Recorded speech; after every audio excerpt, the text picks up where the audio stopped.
அடுத்ததாக சாட்டை சரவணன் அவர்கள் உரையாற்றுவார். நடைபெற இருக்கின்ற சட்டமன்ற தேர்தலில் நாம் தமிழர் கட்சியின் விவசாய சின்னத்திற்கு நீங்கள் ஏன் வாக்களிக்க வேண்டும்? இந்த நாட்டில் 75 ஆண்டு காலமாக தேர்தல் நடக்கிறது. 75 ஆண்டு கால தேர்தலில் வராத மாற்றத்தை அடுத்த 5 ஆண்டுகளில் திமுகவோ அடுத்த 5 ஆண்டுகளில் அதிமுகவோ கொடுத்து விடுவார்கள் என்று நம்புவதே முட்டாள்தனத்தினுடைய உச்சம். இன்னைக்கு கேரள மாநிலத்தினுடைய முதல்வராக இருக்கிற பினராயி விஜயன் அவர்கள் சொல்கிறார், பாரதிய ஜனதா கட்சிக்கு மாற்று காங்கிரஸ் தான் என்று முடிவெடுத்தால் அது தூக்கு மாட்டிக்கொள்வதற்கு சமம் என்கிறார். அதைத்தான் நாங்கள் உங்களிடத்திலே சொல்கிறோம். திமுகவுக்கு மாற்று அதிமுக என்று நினைப்பதும் அதுபோல தூக்கை மாட்டிக்கொள்வதற்கு சமம்தான். அதனால் தான் மாற்றி விவசாய சின்னத்திற்கு நீங்கள் வாக்களிக்க வேண்டும் என்கிறோம். திமுக 5 ஆண்டு கால தேர்தல் அறிக்கையாக கொடுத்தார்கள். 5 ஆண்டு கால ஆட்சியில் நாங்கள் அதை செய்து விடுவோம், இதை செய்து விடுவோம். இங்கே காவிரி ஆற்றில் தேனாக பாயும், முல்லை பெரியாற்றில் அங்கே தங்கமா பாயும். இப்படி அள்ளி விட்டான். 505 தேர்தல் வாக்குறுதி. 505ல ஒரு 50 திமுக செயல்படுத்தி இருக்கா? எந்த லட்சணத்தை, எந்த முகத்தை வச்சுக்கிட்டு ஐயா முத்துவேல் கருணாநிதி ஸ்டாலின் எந்த முகரக்கட்டையை வச்சுக்கிட்டு எங்க மக்கள்கிட்ட ஓட்டு பிச்சை எடுக்க வர்றீங்க? ஐயா முதலமைச்சர் மு க ஸ்டாலின் அவர்கள் என்ன தகுதி இருக்க? எதை நீ சொன்னதை செஞ்ச? ஐயா ஸ்டாலின் பேசினாரு, ஆக போதையின் பாதையில யாரும் போகாதீங்க, நாட்டுக்கு வீட்டுக்கு உயிருக்கு கேடான மதுவை யாரும் குடிக்காதீங்க, ஆக அரசு விக்குது அப்படிங்கிறதுக்காக வாங்கி குடிக்காதீங்க அப்படின்னு பேசினாரு. யோ, விக்கிறதே நீதாயா. இங்க பல பேர் பெண்களுடைய தாலி அறுத்துட்டு வெக்கமே இல்லாம பாட்டு போடுறாரு. ஸ்டாலின் தொடரட்டும், தமிழ்நாடு வெல்லட்டும், நோட்டும் தமிழ்நாடு நோட்டும். நீங்க தொடர்ந்தா ஸ்டாலின் தொடரட்டும், தமிழ்நாடு வெல்லட்டும் இல்லையா? ஸ்டாலின் தொடரட்டும், தாய்மார்கள் தாலி அறுக்கட்டும், அப்படி வேணா போடுங்க. நாடு முழுக்க சாராய கடையை திறந்து வச்சு 50,000 கோடி வருமானம். 50,000 கோடி வருமானத்திற்காக பெண்களுடைய தாலியை அறுத்துட்டு விதவையா மாத்திட்டு பெண்களுக்கு நாங்கள் சுய உதவி குழுக்கள்ல கடன் கொடுக்கிறோம். அதுல விதவை பெண்கள் கைம்பெண்களுக்கு நாங்கள் 1500 ரூபாய் ஊக்கத்தொகை கொடுக்கிறோம். அந்த ஊக்கத்தொகையை வச்சு புருஷன் வந்துருவானா? போன புருஷன் வந்துருவானா? இல்ல நீங்க எல்லாம் குடிச்சிட்டு செத்து போங்கல. என் நாட்டு மக்களை குடிக்க வைத்து சாவடிக்கிறதுக்கு பதிலா ஐயா மு க ஸ்டாலின் ஒரு 3 மடக்கு, உதயநிதி ஸ்டாலின் ஒரு 3 மடக்கு, இருக்கிற அமைச்சர் பெருமக்கள் ஒரு 3 மடக்கு, இப்ப இந்த தொகுதியில் நிக்கிற எங்க அண்ணன் கே.எஸ். மூர்த்தி அவர் ஒரு 4 மடக்கு வாங்கி மடக்கு மடக்குன்னு குடிச்சிட்டு செத்து போங்க. எதுக்கு உயிரோட இருக்க? 70 ஆண்டு கால கட்சிங்க திமுக. நாங்க அப்படியே பார்த்துட்டோம். இந்த சலசலப்புக்கெல்லாம் நாங்க அஞ்ச மாட்டோம். நாங்க குள்ளநரி கூட்டம். இங்க வா, அவ்வளவு பதறிய போன தடவை தேர்தல் அறிக்கை கொடுத்த 127 பக்கத்துக்கு இந்த தடவை தேர்தல் கதாநாயகன் ஒரு அறிக்கை கொடுத்திருக்கீங்க. அந்த அறிக்கையில பக்கம் என்னடா அப்படின்னா 97. 127 எங்க இருக்குது? 97 எங்க இருக்குது? ஏண்டா அப்படின்னா நாங்க சொன்னதெல்லாம் செய்து முடிச்சிட்டோம். ஸ்டாலின் சொல்றாரு 90 விழுக்காடு நாங்க முடிச்சிட்டோம். கே.என். நேரு அவர் ஒரு அமைச்சர் 85 விழுக்காடு வாக்குறுதிகளை முடிச்சிட்டோம். ஐயா நீங்க கொடுத்த வாக்குறுதியில் ஒரு 10 நான் கேட்கிறேன், அதுக்கு மட்டும் பதில் சொல்லுங்க.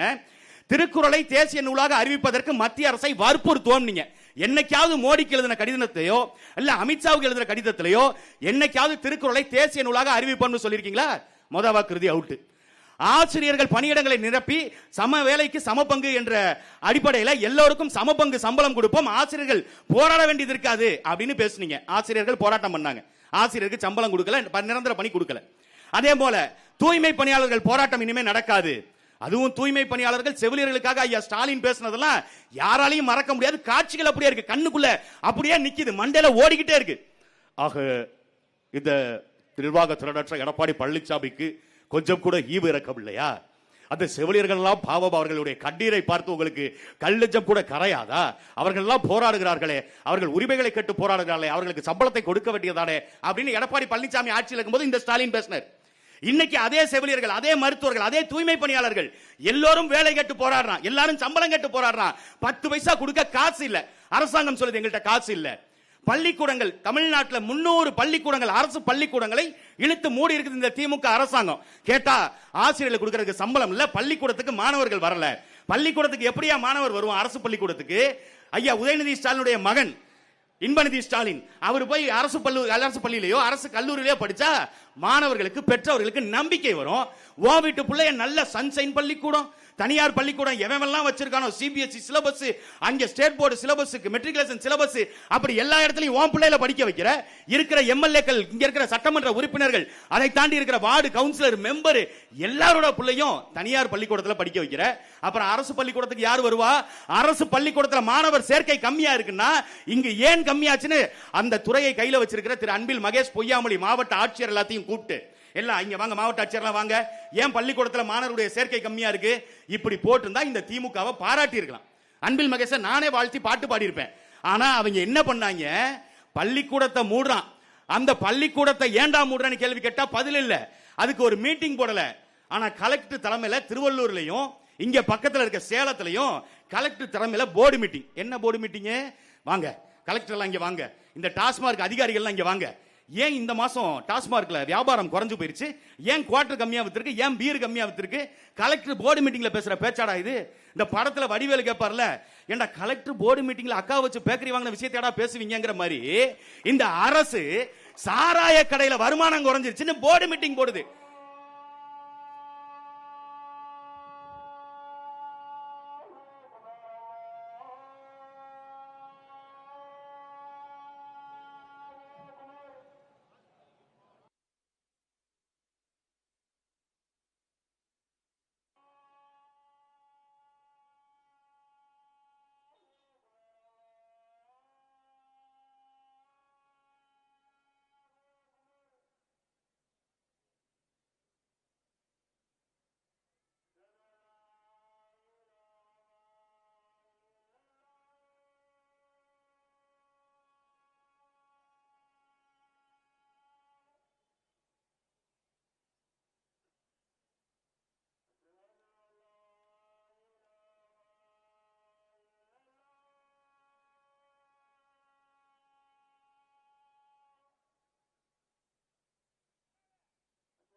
ஏக இறைவனின் சாந்தியும் சமாதானமும் உங்கள் அனைவர் மீதும் உண்டாகட்டும்.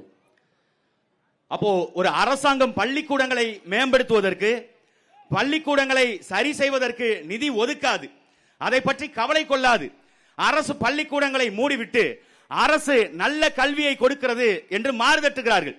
இன்னொரு பக்கம் அரசு மருத்துவமனையுடைய தரம் உயர்த்தப்பட்டிருக்குதா? இத்தனை லட்சம் கோடி கடனை வாங்கி வச்சிருக்கு திமுக.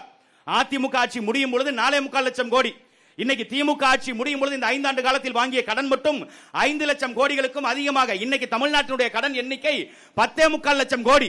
இந்த 10.25 லட்சம் கோடிக்கு என்னத்தை இந்த மக்களுக்கு நீங்கள் செய்து முடித்தீர்கள்? மருத்துவத்தை இலவசமா கொடுத்திருக்கீங்களா? தரமா கொடுத்திருக்கீங்களா?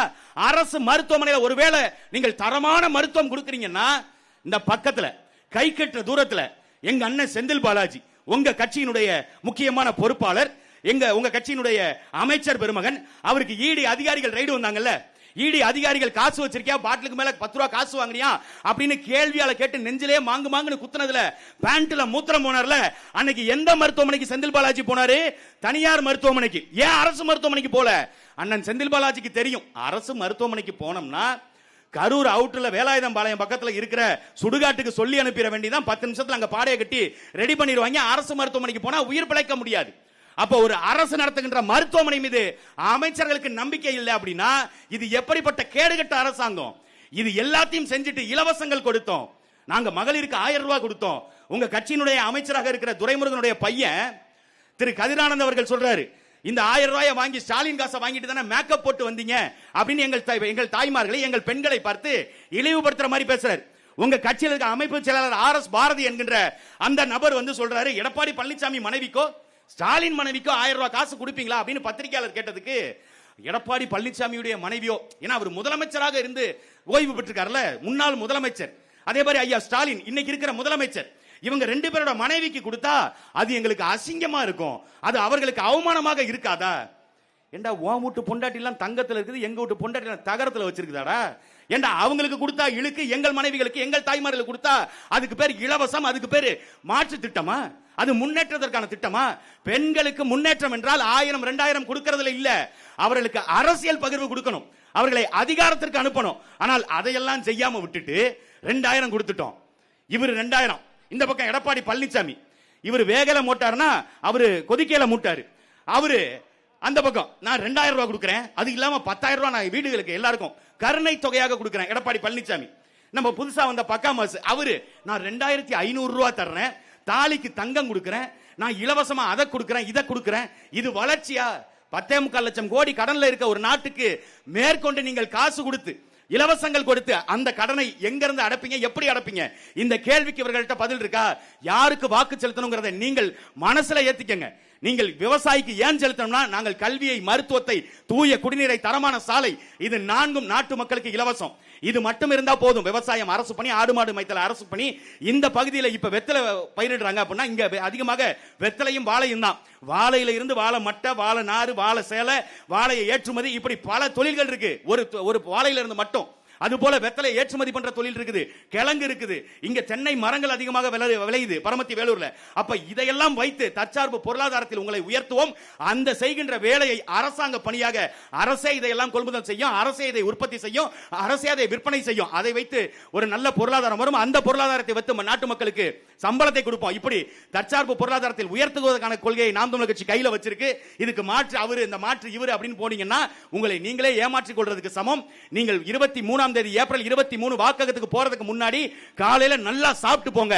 சாப்பிடும் பொழுது அந்த உணவை உட்கொண்டு இருக்கும் போது அதை விளைவித்த விவசாயிக்கு நன்றி செலுத்தும் விதமாக உள்ள போய் வாக்ககத்துக்குள்ள உள்ள போய் விவசாய சின்னத்தில் ஏற்கலப்பை ஏந்திய விவசாய சின்னத்தில் வாக்களித்து பரமத்தி வேலூர் சட்டமன்ற தொகுதியில் போட்டியிடக்கூடிய எங்களுடைய சகோதரர் அரவிந்த் அவர்களுக்கும் மற்ற நாம் தமிழர் கட்சியுடைய வேட்பாளர்களையும் வெல்ல வைத்து சட்டமன்றத்துக்குள்ள அனுப்புங்கள். நன்றி, வணக்கம். நாம் தமிழர், நாமே தமிழர்.